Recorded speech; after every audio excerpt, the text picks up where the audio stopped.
Hello, my name is Joanna Tancho and I am a board-certified music therapist. In today's video, I'm going to be looking at music practice habits and how these relate to habits that we make in general and how they relate to our health.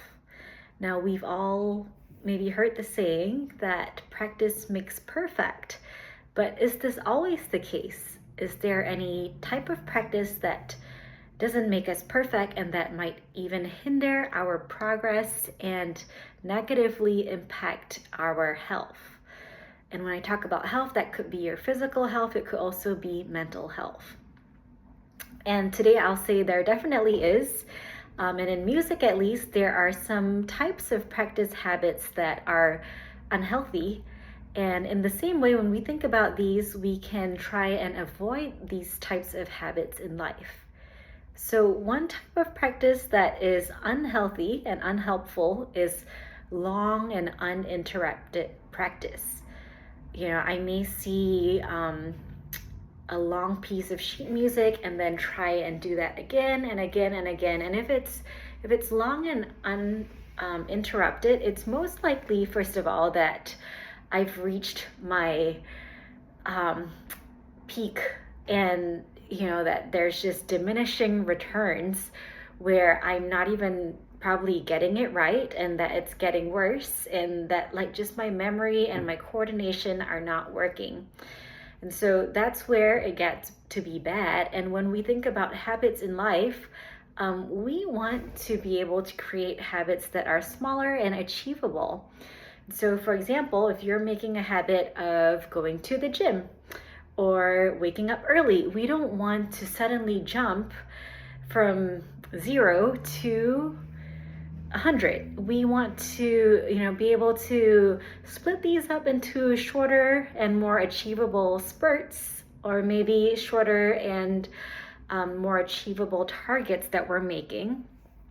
So that's the first, and that way we can regularly review what we're capable of as well.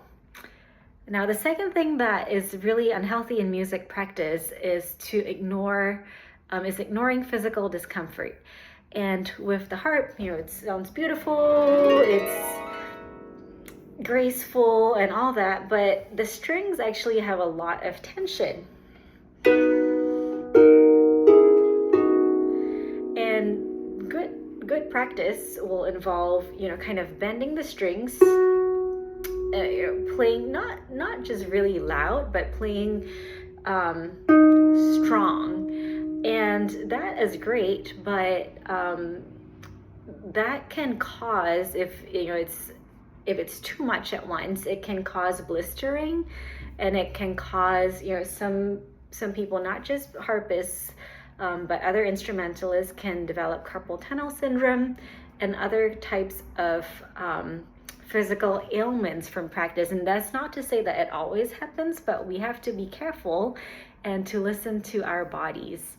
So in the same way, if we're making habits in life about anything, we want to be sure that we're listening to our bodies and doing what we can. And that if there is any type of physical discomfort that we're experiencing, that we are taking a moment to check if that is something that we need to change in the habit that we're making. And then lastly, there's many, but today the third one I'll highlight is that when we're making habits and when we have goals, we don't want to compare ourselves to others.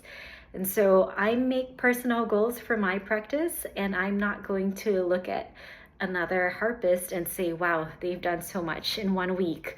Rather, I'm going to see if I'm achieving the goals that I've set for myself and for my practice. And the same way, if you're creating goals and habits in life, I think that you're the best judge of how you're doing. And so maybe you'll write down or tell somebody else what your goals are, and then you will be accountable to you for these habits, and you don't have to compare yourself to others.